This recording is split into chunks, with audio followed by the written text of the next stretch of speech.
Evangelho de Lucas, capítulo de número 10. Nós vamos ler o versículo, a partir do versículo 25. Evangelho de Lucas, capítulo número 10, a partir do versículo número 25. Que diz assim na palavra de Deus: Eis que certo homem, intérprete da lei, se levantou com o objetivo de pôr Jesus à prova e lhe perguntou: Mestre, que farei para herdar a vida eterna? Vou repetir a pergunta. Mestre, que farei para herdar a vida eterna? Então Jesus lhe perguntou: o que está escrito na lei? Como você a entende? São duas perguntas. Jesus responde com duas perguntas. O que está escrito e o que você entendeu daquilo que está escrito?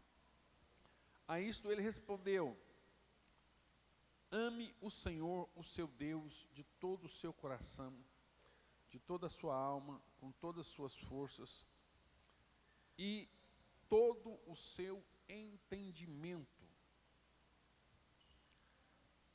E ame o seu próximo como você ama a si mesmo. Então Jesus lhe disse: você respondeu corretamente. Faça isto e você viverá. Mas ele, querendo justificar-se, perguntou a Jesus: quem é meu próximo? Somente até aqui. Que Deus possa trazer para nós iluminação e revelação na palavra dele. Queridos, essa pergunta, o que eu farei para herdar a vida eterna, é uma pergunta que ela é feita na Bíblia.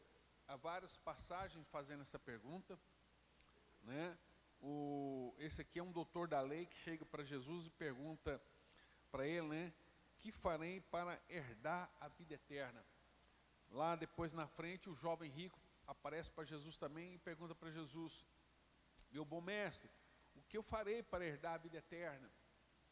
Quando Paulo estava pregando na cidade de Filipos, e ele estava preso e houve um terremoto e as portas das prisões caíram, as correntes quebraram, e o apóstolo preferiu não fugir, e o carcereiro, vendo a atitude de Paulo, conhecendo já o testemunho, a pregação de Paulo, ele pergunta para Paulo: o que eu farei para ser salvo?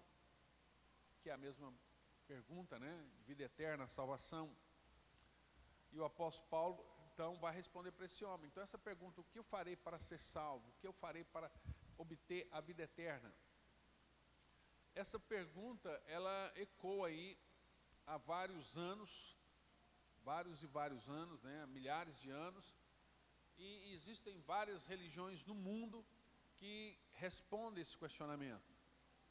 Então, além do cristianismo, nós temos aí, segundo estatística, esses dados estão na Wikipédia, diz assim, que 31,2% do mundo são cristãos, 24,1% são muçulmanos, são islamismo, né? São do Islã. 16% do mundo não professam nenhuma religião. 15,1% são hinduísta, religião hindu, que é a religião predominante na Índia. 6,9% são budista.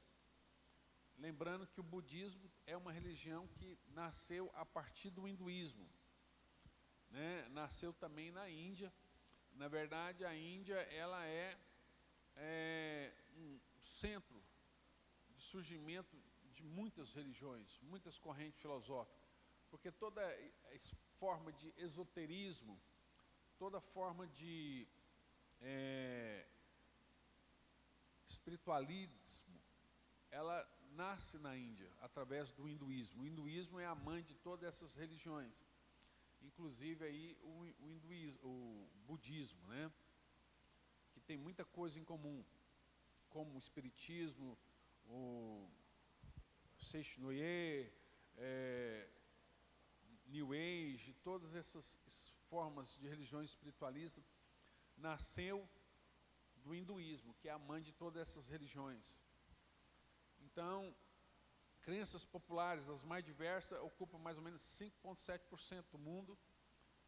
Aí você tem o Sikhismo, que é uma religião no norte da Índia ali, que é uma mistura de hinduísmo com o islamismo, 0,29%.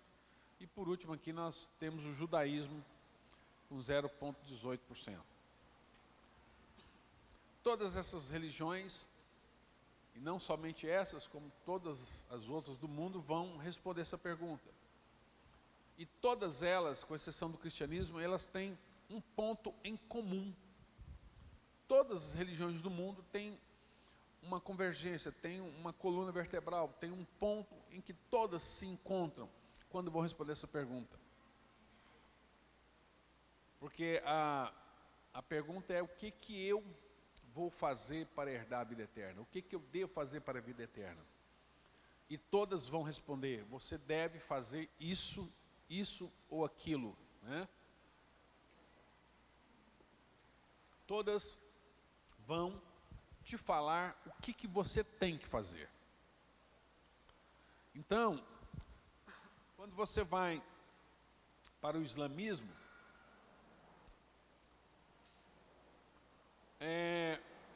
eles falam o seguinte: quando você chega na puberdade,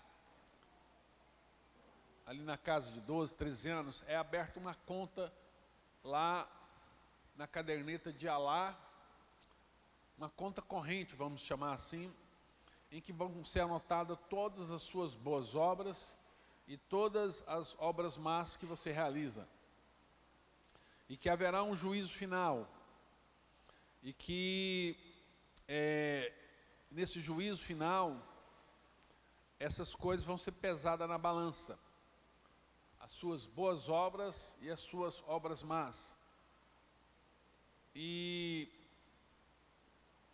onde a balança pesar, qual obra que pesar mais, essas pessoas obterão a salvação ou a perdição. Então, um muçulmano, ele crê assim nas suas boas obras. E aliás, todo mundo vai crer assim. No judaísmo, como nós vimos aqui, Jesus falou para aquele doutor da lei, ele pergunta para Jesus o que é para fazer para ser salvo, e Jesus responde para ele: o que está escrito na lei? Aí ele fala: amar a Deus sobre todas as coisas e o próximo como a ti mesmo. Aí Jesus falou para ele: então faz isso. Então, no judaísmo é você observar os 10 mandamentos, mais 613 princípios que tem no judaísmo. E interessante, na resposta de Jesus, você vê que o cara que pergunta para Jesus, ele quer, o texto até dá a entender assim, mas ele, querendo justificar-se, perguntou a Jesus, versículo número 29, quando Jesus falou para ela: vai, faz isso e você vai ser salvo. E ele, querendo justificar, falou: mas quem é meu próximo? Por que ele quis se justificar, irmãos? Porque quando Jesus falou: vai e faz isso, ame a Deus de todo o coração, de toda a sua força, de toda a sua alma, de todo o seu entendimento, e ao próximo como a ti mesmo. E Jesus falou: vai e faz isso. Então, a salvação está na crença judaísta, e Jesus deu uma resposta judia para ele, uma resposta judaizante, podemos dizer assim. E o que pesou ali, irmão? O que pegou? Porque aquele cara tinha consciência de que ninguém dá conta de fazer isso. Não há ser humano que faça isso. Não existe ser humano capaz de obedecer esse mandamento. Por isso que Jesus falou, faz.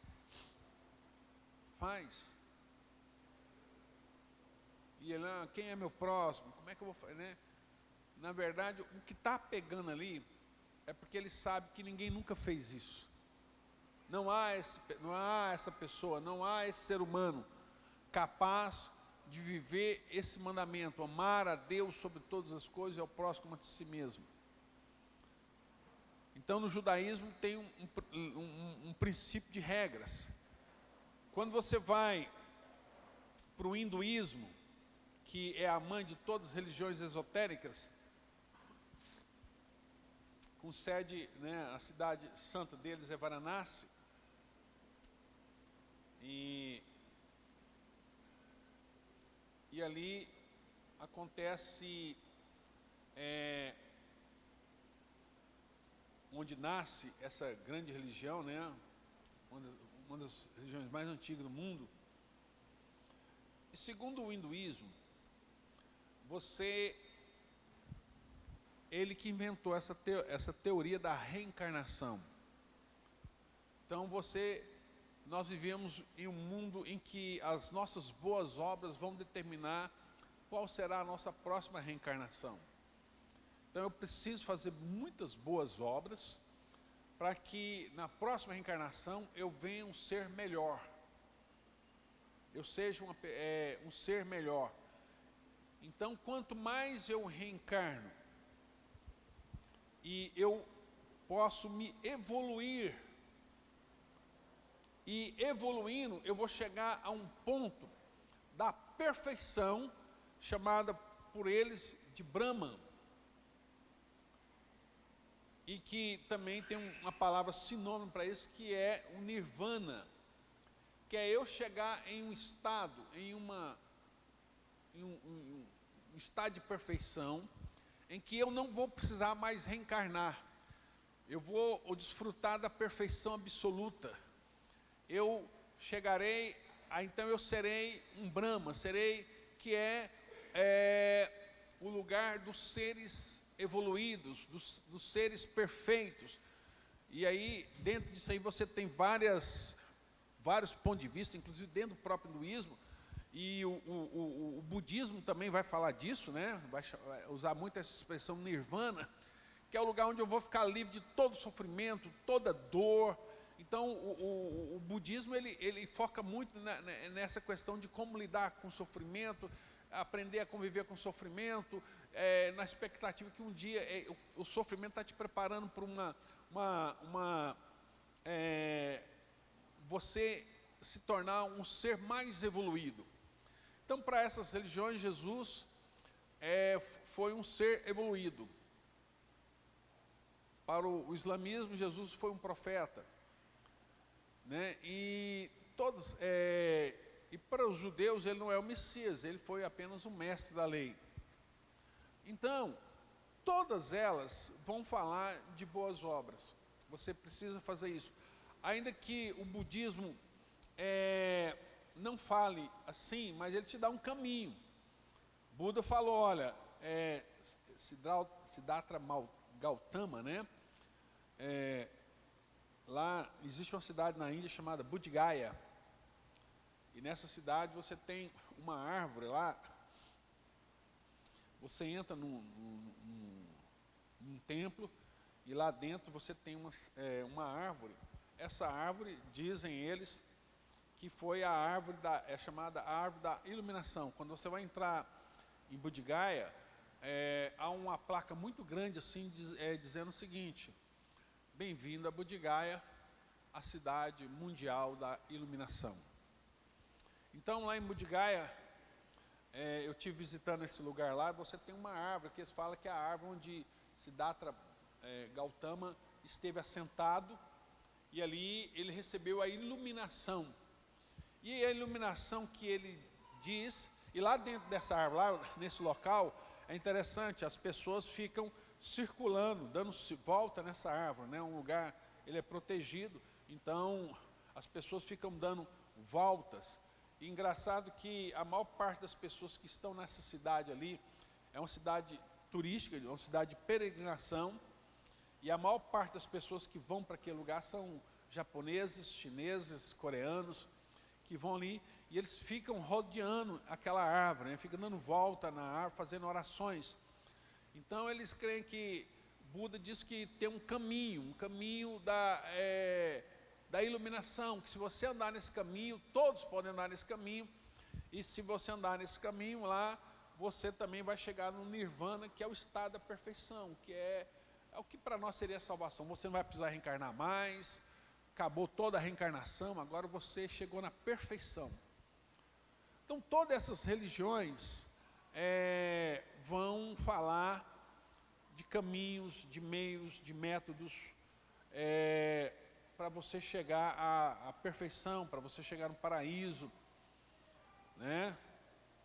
E quando você vai para o Corão, eles falam lá, por exemplo, por isso que tem tantos atentados terroristas, as pessoas usam, se você é um Marte, você vai para o paraíso. Olha só, se eu colocar uma bomba em mim, eu sou um homem-bomba, e ali e destruir os imundos, os inimigos do Islã. E quem são os inimigos do Islã? São os judeus? Não necessariamente. É todo aquele que não é muçulmano. Todo aquele que não é muçulmano é um cão, é um gentio, é um inimigo, é algo que precisa ser destruído. Então, quando eu, igual no dia 11 de setembro de 2011, pego um avião e jogo contra as torres do World Trade Center, eles dizem que quando eu fazer uma coisa dessa natureza, eu vou morrer, e a minha recompensa vai ser chegar num lugar de delícias, de gozo, onde não há mais sofrimento, de paraíso e tudo mais, e lá vai ter 70 lindas virgens me aguardando, né? Então eu vou poder viver a eternidade com 70 mulheres lindas, virgens. Então é o conceito de céu, o conceito de paraíso, né? Sinceramente eu não sei o que aguarda para uma mulher bomba, uma mulher que dá a vida lá. Para um homem é 70 virgens, eu não sei o que vai ser para a mulher, né? Porque essa pergunta está me vindo aqui na mente agora. Eu falei, e para a mulher bomba, o que será que ela ganha, né? Se brincar, não ganha nada, né? Porque no hindu, acaba que eu estou misturando tudo aqui, né? Eu perguntei isso quando eu estava lá. Qual é a pior reencarnação que existe? Eu falei, é o verme. É você reencarnar e ser um verme. Aqui lá, quando Shiva mandar você se reencarnar, que Shiva é a deusa da destruição e da morte. Todo mundo morre de medo dessa deusa. Eu até perguntei assim por um deles, mas se você tem tanto medo, por que você adora ela? É porque é ela que determina o que você vai ser na próxima reencarnação. Então a gente tem que pegar leve, porque senão ela arrebenta com a gente na próxima reencarnação. Eu falei, qual que é a pior? Ele, você nascer como verme. E a segunda é você nascer mulher. Olha só, na teoria hinduísta, né? Você nascer mulher só é menos ruim do que... só não é tão ruim como nascer um verme. Mas, já falamos demais dessas coisas, né? Eu particularmente não gosto de falar de mentiras, até porque uma vez Deus, o próprio Senhor já me repreendeu por ficar estudando esse tipo de coisa, porque isso aqui são tudo mentira. A gente está falando só para dar uma apanhada, eu não quero aprofundar muito nisso. Mas vamos falar agora da verdade.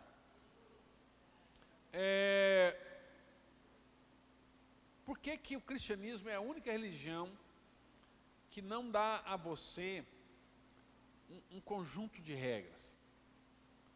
Quando o carcereiro perguntou para Paulo em Filipos, o que eu devo fazer para ser salvo? Paulo disse para ele, creia no Senhor Jesus Cristo, e será salvo tu e tua casa. Nós não temos, no cristianismo não há um conjunto de regras para você obedecer, que você alcance a salvação. A única condição para a salvação do ser humano é crer em Jesus Cristo como seu Senhor e Salvador. É a única. Então, por que, irmãos? Porque, e aí nós vamos explicar isso melhor. Há um conceito na fé cristã, na fé reformada, chamado na teologia de depravação total. O que é uma depravação total? Depravação total é um ensinamento que todo homem é pecador. É um ensinamento que você vai encontrar em todas as escrituras, do início ao fim. A natureza, o homem, quando o homem pecou, quando entrou o pecado no mundo através de Adão, nós recebemos ali uma natureza perversa, uma natureza humana, uma natureza maligna, né, que vai ser chamada de o pecado original. O pecado original, ele transformou a nossa natureza em uma natureza pecaminosa, né? Lá em Gênesis 6, versículo 5, quando Deus prepara para o dilúvio ali, Deus diz o seguinte, lá no versículo, Gênesis 6, 5, viu o Senhor que a maldade do homem se havia multiplicado na terra e que todo desígnio do coração delas era continuamente mal. Tudo do coração do homem é mal. Irmão, nós não somos capazes de perdoar. Humanamente falando, nós não temos condições nenhuma de perdoar. O perdão é uma coisa que está fora do nosso alcance. O nosso coração, ele tem ódio. O homem natural, o coração dele tem inveja, tem ódio, tem rancor, tem feridas. Isso é o estado. Por quê? Porque o pecado faz isso conosco. O pecado, ele nos destrói.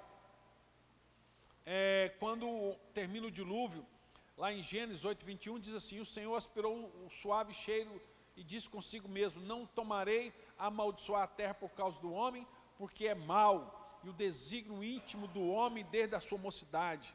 Quer dizer, o desígnio do ser humano desde a sua mocidade é a maldade. Lá no Salmo de número 51, ele diz assim, versículo 5, o salmista falando, quando ele cai em pecado com Batseba, ele fica muito chateado. Ele diz assim, olha, eu nasci em iniquidade, e em pecado me concebeu minha mãe. Quer dizer, desde o ventre, a maldade me persegue. Porque, irmão, é o pecado, chamado pecado original, que habita na criança. A criança, ela, por si própria, ela tende a ser rebelde, desobediente, a brigar. Você vê, tem menininho pequenininho que bate na mamãe, bate no papai, no colo. É uma natureza pecaminosa, essa natureza. E essa natureza não nos deixa fazer o bem. Essa natureza não permite que nós façamos o bem. Lá no Salmo 53, no versículo 1, o salmista ainda continua. Ele diz assim, diz o insensato no seu coração, não há Deus. Corrompem-se e praticam iniquidade. Já não há quem faça o bem. Ele continua, versículo 2, do céu, Deus olha para os filhos do homem para ver se há quem entenda, se há quem busque a Deus. E ele continua, todos se desviaram e juntamente se corromperam, não há quem faça o bem, não há um sequer. Então, esse é o coração humano. Lá em Isaías,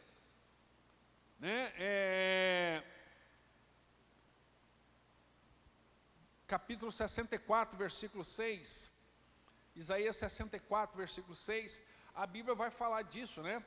Todos nós somos como o imundo, e todas as nossas justiças são como trapo de imundícia, como absorvente, é isso que ele está dizendo. Todos nós murchamos como a folha e as nossas iniquidades arrastam como um vento. Então, irmãos, a primeira condição para nós entendermos, para nós sermos salvos, é entendermos que nós somos, isso aqui que a Bíblia está falando, nós somos pecadores. Enquanto você não entender que você é um pecador, não há salvação para você. É a mesma coisa das pessoas que estão doentes e não querem procurar um médico. Enquanto elas não entendem que a gravidade da sua doença, que elas acham que aquilo lá não é nada, e não procura, não tem como ser tratado, não tem como. A condição necessária para você receber a cura é você entender que você está doente, que você precisa de tratamento. E na salvação é a mesma forma. Se você não entender que você é um pecador, que você está sob pecado, que a sua natureza está corrompida, né? Que o mal habita dentro dos nossos corações. Lá em Romanos, Paulo vai abordar muito esse tema, né?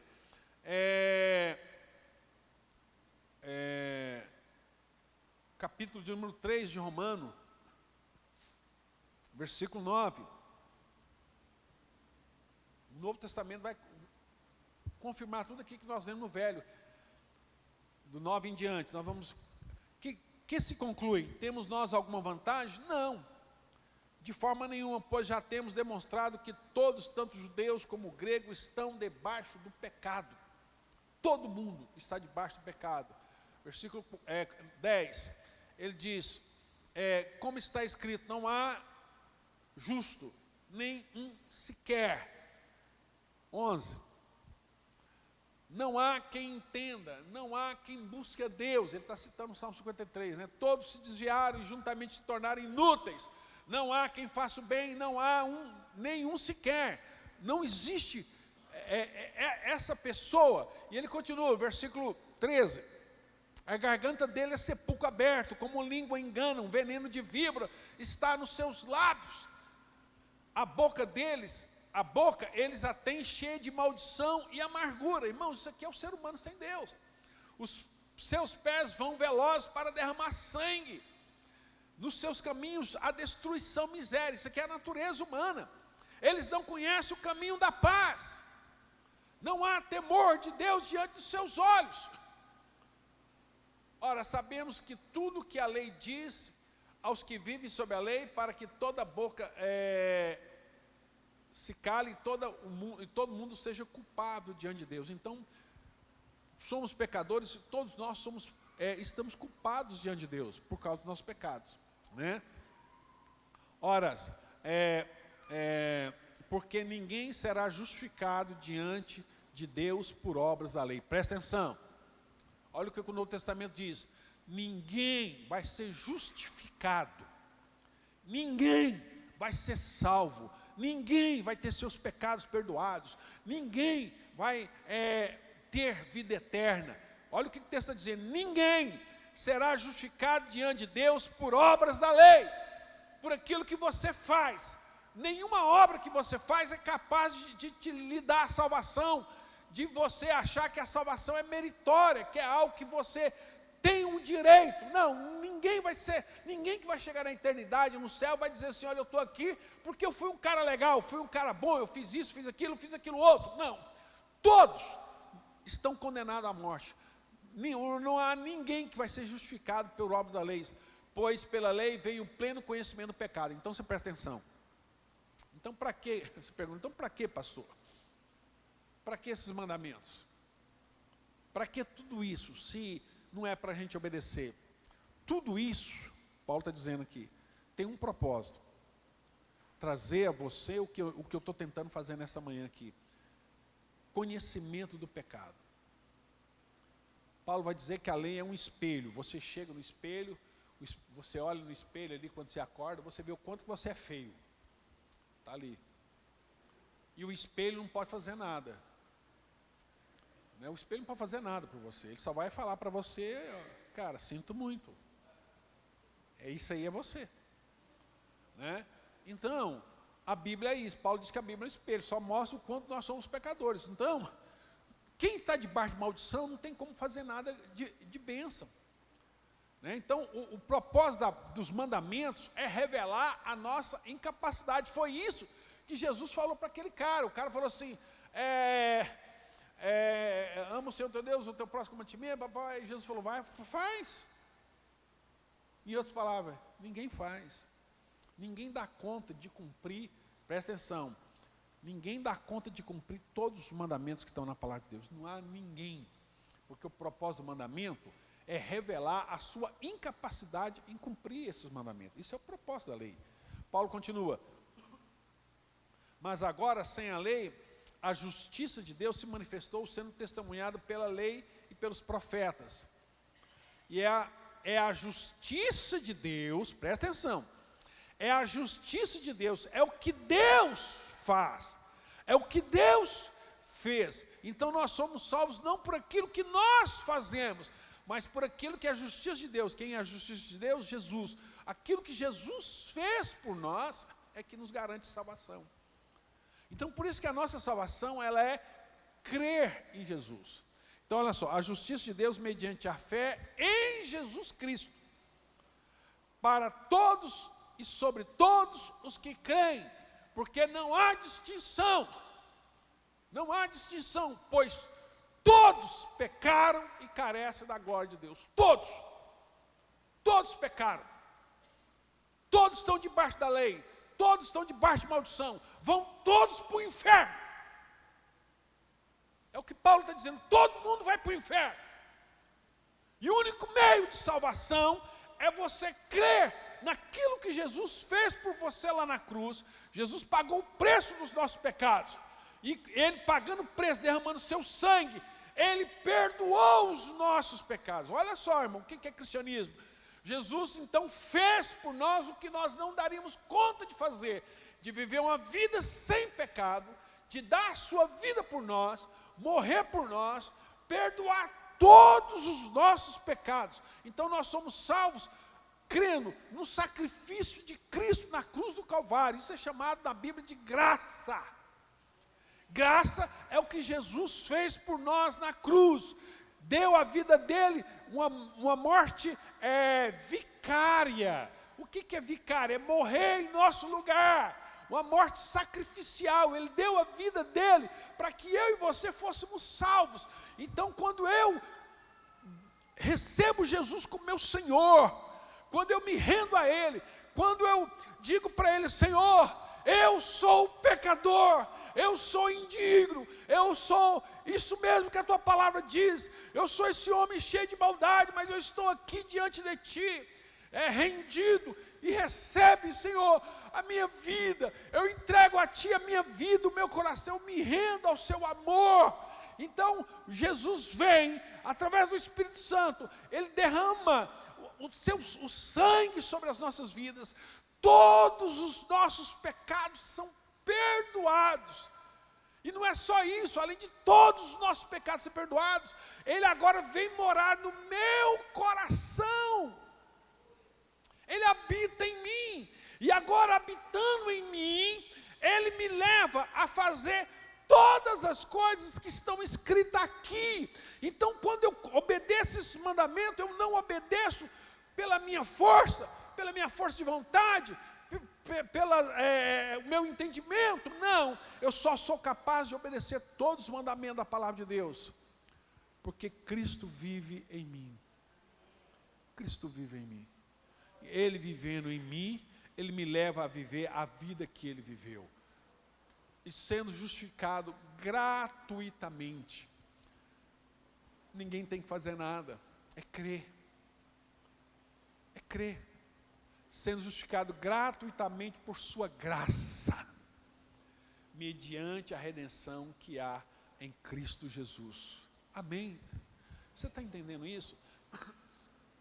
Humanamente, eu não posso obedecer nenhum desses mandamentos, mas depois que os meus pecados são perdoados e Cristo habita em mim, eu posso viver essa vida plena. Eu posso viver essa vida plena, porque agora Cristo vive em mim. Cristo vive em mim. Então, eu sou salvo, não é por causa daquilo que eu fiz ou que eu tento fazer. Eu não tenho que fazer boas obras para ser salvo. Se eu tentar fazer boas obras para ser salvo, o que eu estou dizendo? Que o sacrifício de Cristo não é suficiente. Eu preciso fazer algo para poder completar o que Cristo fez por mim. Não, eu não posso fazer nada para ser salvo, nada. Nenhuma obra minha tem que ter em mente a salvação.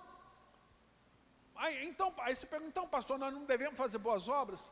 Para ser salvo, não. Mas por que nós fazemos boas obras? Como fruto da nossa salvação. Como fruto da nossa salvação.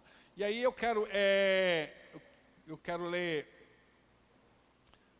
Efésios capítulo 2. A gente podia meditar mais.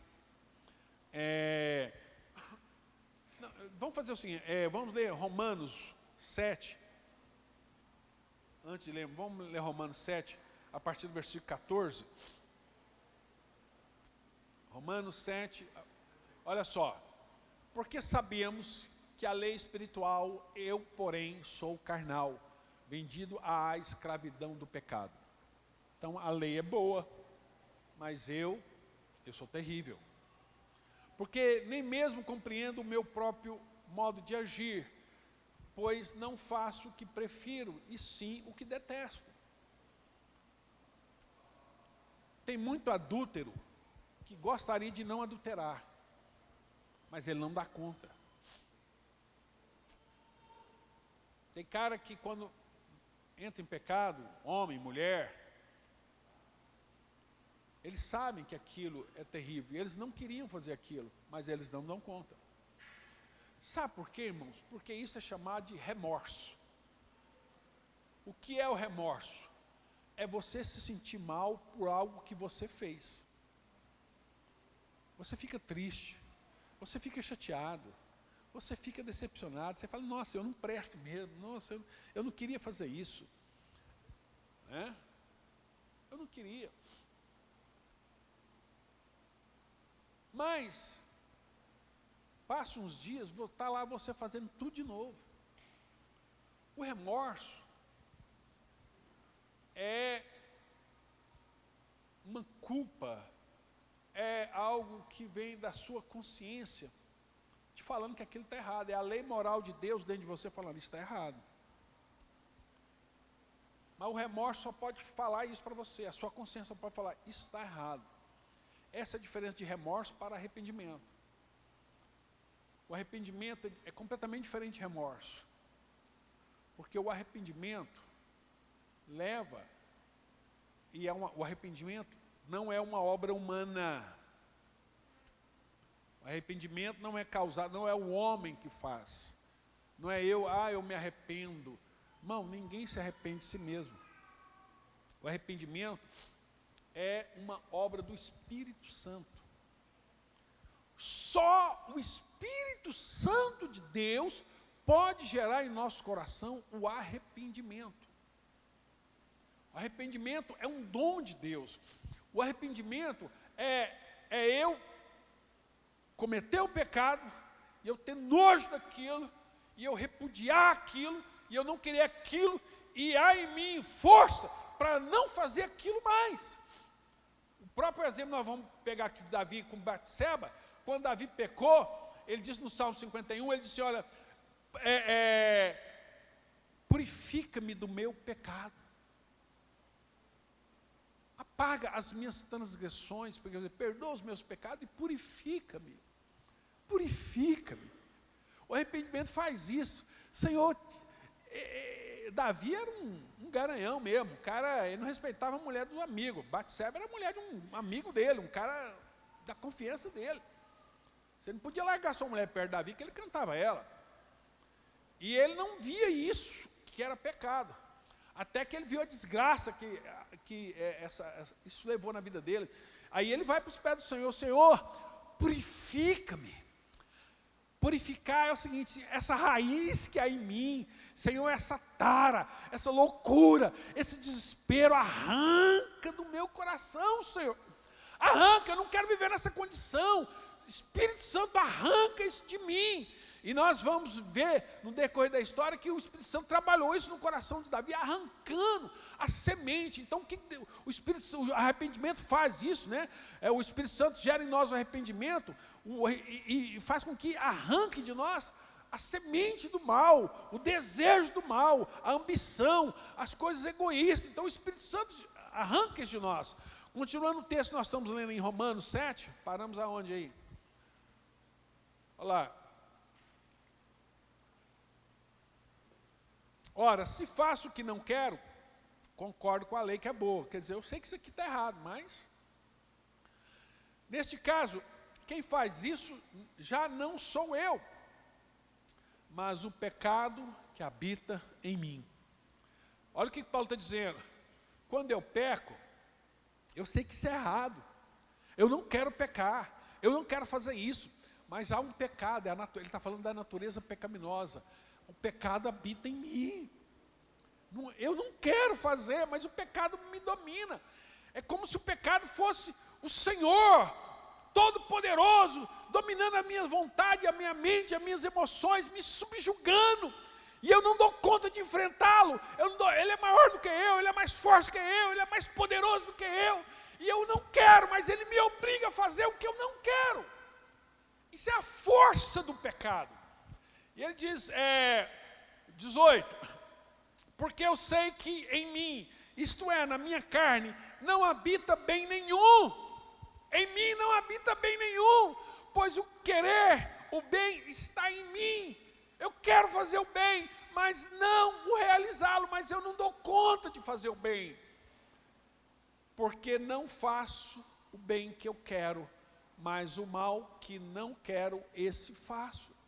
O pecado é mais forte do que eu.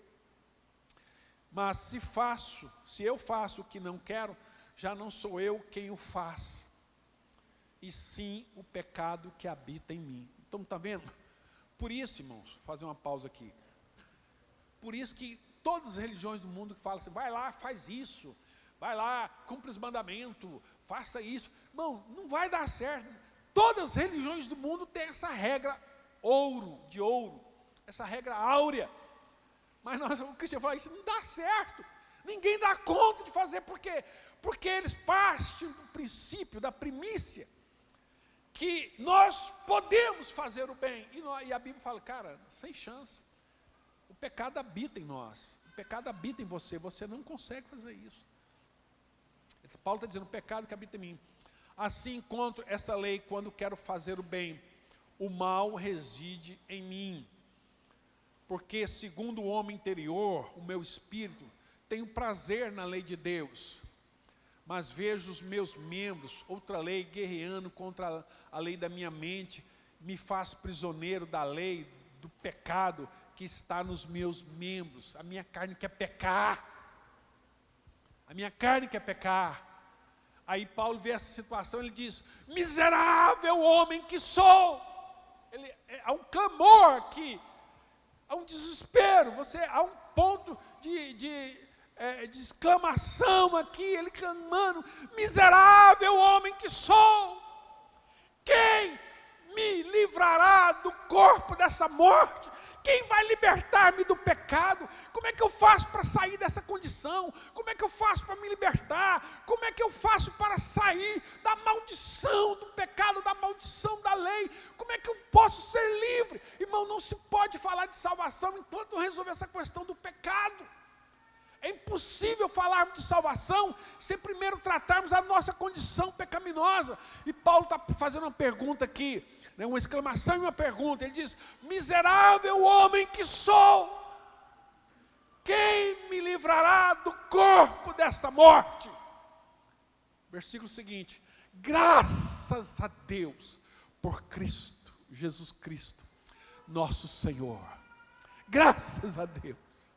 Graças a Deus por Jesus Cristo, nosso Senhor, de maneira que eu, de mim mesmo, com a mente sou escravo da lei de Deus, mas segundo a carne sou escravo da lei do pecado. Continua. Ele entra em Romanos 8. Agora, porque o capítulo terminou, mas o assunto não terminou. Nós temos que prestar muita atenção quando nós saímos de um capítulo e entramos em outro. Ele está concluindo o assunto. Agora, pois, já não existe nenhuma condenação para os que estão em Cristo Jesus. Aleluia. Quantos estão em Cristo aqui? Diga amém. Amém. Já nenhuma condenação há para os que estão em Cristo Jesus. Oh, graças a Deus. Glória a Deus. Isso é fantástico. Não há mais condenação. Nós estamos em Cristo. E ele diz, versículo 2, porque a lei do Espírito da vida, agora não tem mais a lei do pecado, a lei do Espírito da vida em Cristo Jesus, livrou você da lei do pecado da morte. Então agora eu tenho o Espírito Santo de Deus que habita em mim, o Espírito de Deus habita em mim, e o Espírito de Deus vai me libertar disso. Ele diz, porque aquilo que a lei não podia fazer por causa da fraqueza da carne, isso Deus fez, enviando o seu próprio Filho em semelhança de carne pecaminosa, e no que diz respeito ao pecado, e assim Deus condenou o pecado na carne, a fim de que a exigência da lei se cumprisse em nós, que não vivemos mais segundo a carne, mas segundo o Espírito. Nós não andamos mais pelo pecado, nós não guiamos a nossa vida pela nossa natureza pecaminosa, mas guiamos a nossa vida pelo Espírito. E ele continua, os que vivem segundo a carne se inclinam para as coisas da carne. Mas, os que vivem segundo o Espírito se inclinam para as coisas do Espírito. O que a Bíblia está dizendo? Se você ocupar sua mente com coisas da carne, você vai pender para a carne. Mas se você enche sua mente daquilo que é bom, perfeito, agradável, da palavra de Deus, daquilo que edifica, você vai viver no Espírito. Pois a inclinação da carne é morte, mas a do Espírito é vida e paz. Porque a inclinação da carne é inimizade contra Deus. Não tem, irmão, muitas igrejas agora são chamadas, isso não é novo, Isso não é novo. São chamadas igrejas liberais. O que é o liberalismo teológico? É uma interpretação humanista da Bíblia. Quando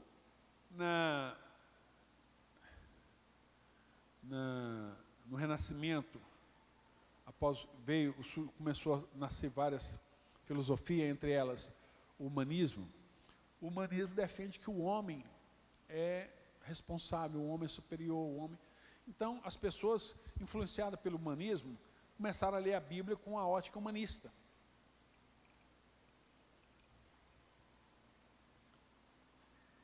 Então, começaram a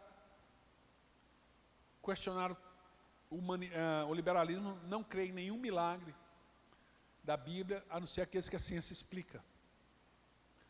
Porque durante esse período, a ciência foi elevada à posição de Deus. Então, na França mesmo, na catedral, eles tiraram a imagem de Nossa Senhora e colocou lá Sofia. A sabedoria agora é a deusa deste século. Então, tudo aquilo que a ciência não explica não é verdade. Então, Jesus não nasceu do nascimento virginal, Jesus não morreu pelos nossos pecados, Jesus não ressuscitou. O homem é livre para fazer o que ele quiser, se isso te dá prazer, é bom. Então, o que está havendo hoje? Um advento de algo que nos Estados Unidos é febre. E está chegando aqui no Brasil o quê? As igrejas que estão liberando o pecado. Então você tem a igreja congregacional nos Estados Unidos, que foi a igreja dos maiores avivalistas no século 17, 18. Hoje é uma igreja completamente liberal. Tem bandeiras do movimento LGBT lá na porta. São igrejas, na sua maioria, pastoreadas por mulheres. São igrejas que agora teve uma convenção deles agora, e eles votaram a favor do poliamor. Ou seja, se eu quiser ter várias mulheres, isso é amor. Deus é amor. Eles estão confundindo amor com... Foi, amor? Eles estão confundindo amor com orgia. Então, toda forma de amor, como diz Lulu Santos, né, toda forma de amor é válido. Eu posso amar outro homem, eu posso amar meu cachorro. E da onde vem isso, irmão? Hinduísmo. Hinduísmo é normal, você casar com macaco. É normal. Tem casamento lá. Essa cultura, você faz o que você quiser, você faz, né? Então, e na Alemanha agora eles tentaram aprovar também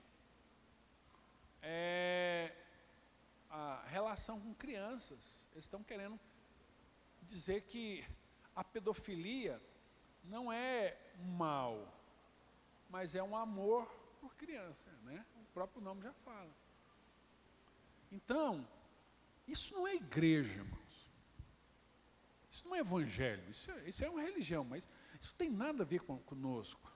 Isso são pessoas que lideram movimentos religiosos em que as suas carnalidades, igual os gregos no passado, na mitologia, né?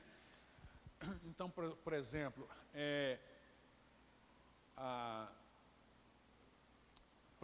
a palavra anfitrião, né? Na mitologia grega, anfitrião é o cara que a mulher dele era tão bonita, tão bonita, tão bonita, que o Deus, Zeus, o Deus supremo, Zeus, se apaixonou pela mulher do anfitrião. E Zeus ficou louquinho pela mulher. Olha só, isso é religião. E aí, quando o anfitrião foi para a guerra, ficou uns dias, Zeus se disfarça de ser humano e visita a casa de anfitrião, e disfarçado de anfitrião. Ele se disfarça do marido dela, né? Anfitrião é o nome de uma pessoa. Hoje o anfitrião para nós é o que hospeda. Por isso que tem pessoas que não gostam de ser chamadas de anfitrião. Anfitrião é o cara que... Vou terminar a história, né? Então, Zeus se disfarça de anfitrião e chega na mulher dele, e ele possui a mulher. Olha, o Deus se apaixonou por uma mulher carnal. E aí ele tem filhos, ele tem relação com essa mulher. Ele tem relação com essa mulher. E quando o anfitrião chega da guerra, a mulher dele está grávida com um filho lá. E aí ele quer matar a mulher. Aí Zeus, para defender a mulher, não, cara, não foi... Ela não te traiu, não, ela é boa, ela é honesta, foi eu que transei com sua mulher. Ah, foi você, Deus? Fui eu. Ah, não, então está tudo certo. Aí está tudo certo, né? Vai nascer Hércules e tudo mais. Então, gente, isso é mente humana, falando de religião. Mente humana falando de religião. Então eu quero vou encerrar, só lendo Efésios 2, para nós concluirmos. Um texto que vocês sempre me veem aqui citando, e eu sempre cito para vocês, porque é um texto esclarecedor. Efésios capítulo número 2. E eu quero ler esse texto com vocês para nós encerrarmos aqui.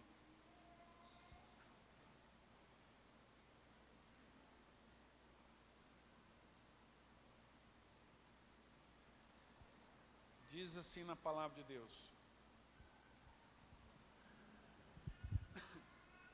Vamos ler até o versículo 10.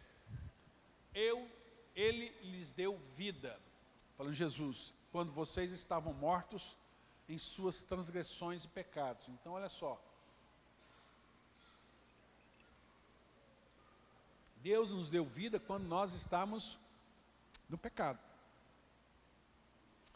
nos quais vocês andaram no outro tempo, segundo o curso deste mundo, segundo o príncipe da potestade do ar, o espírito que agora atua nos filhos da desobediência, Entre eles também todos nós andamos no passado, segundo as inclinações da carne, da nossa carne, fazendo a vontade da carne e dos pensamentos. E éramos por natureza filhos da ira. Isso aí era quem nós éramos. Seguimos o pecado, o diabo, Satanás, como também todos os demais. Mas Deus, presta atenção, como é que é a salvação segundo o cristianismo? Mas Deus, sendo rico em misericórdia, Deus sendo rico em misericórdia, misereu e cardio, Deus sentiu no coração a nossa miséria. Por que Deus sentiu isso? Por causa do grande amor com que nos amou. Então presta atenção, sabe por que nós somos salvos? Porque Ele nos amou. Simples assim. Ele nos amou. E sabe por que você ama Ele? Agora você pode amá-lo de todo o coração, toda a força, toda a alma, todo o entendimento. João diz, nós o amamos, porque Ele nos amou primeiro. Foi Ele que nos amou primeiro, mas Deus sendo rico em misericórdia, por causa do grande amor com que nos amou. Estando nós, qual era a nossa condição? Estando nós mortos em nossas transgressões, nos deu vida juntamente com Cristo.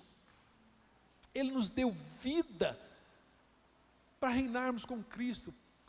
Pela graça vocês são salvos. É pela graça. É por aquilo que Jesus fez. Nós somos salvos pela graça. Não é pela fé, é pela graça. Muita gente fala, nós somos salvos pela fé. A fé é o meio, o que nos salvou foi a graça. E juntamente com Ele nos ressuscitou e Ele nos fez assentar nas regiões celestiais em Cristo Jesus. Deus fez isso para mostrar nos tempos vindouros a suprema riqueza da sua graça em bondade para conosco em Cristo Jesus. Por quê? Presta atenção. Porque pela graça vocês são salvos, por meio da fé, mediante a fé, ou seja, é o que Cristo fez, e a fé é eu, conhecendo o que Ele fez, eu recebo. Vocês são salvos pela graça, mediante a fé, e isto não vem de vocês. É dom de Deus, é um presente que Deus deu. A salvação é um dom, irmão. É um presente que você não fez nada para merecer, mas Deus te deu em Cristo Jesus. Isso não vem de vós, é dom de Deus. Presta atenção. Cristianismo é a única religião no universo que diz: a salvação não vem de obras. Não é de obras, para que ninguém se glorie, ninguém achar que ele é o cara, que ele é o bambambam. Não vem de obras, para que ninguém se glorie, pois fomos feitura dele, fomos criados em Cristo Jesus, presta atenção, fomos criados em Cristo Jesus para as boas obras, nós vamos fazer boas obras, não para ser salvo, mas porque nós somos salvos. E quais obras são essas? As quais Deus de antemão preparou para que andássemos nela. Amém? Nós somos salvos pela graça. Isso não vem de vós, é dom de Deus. Amém? Vamos colocar-nos em pé.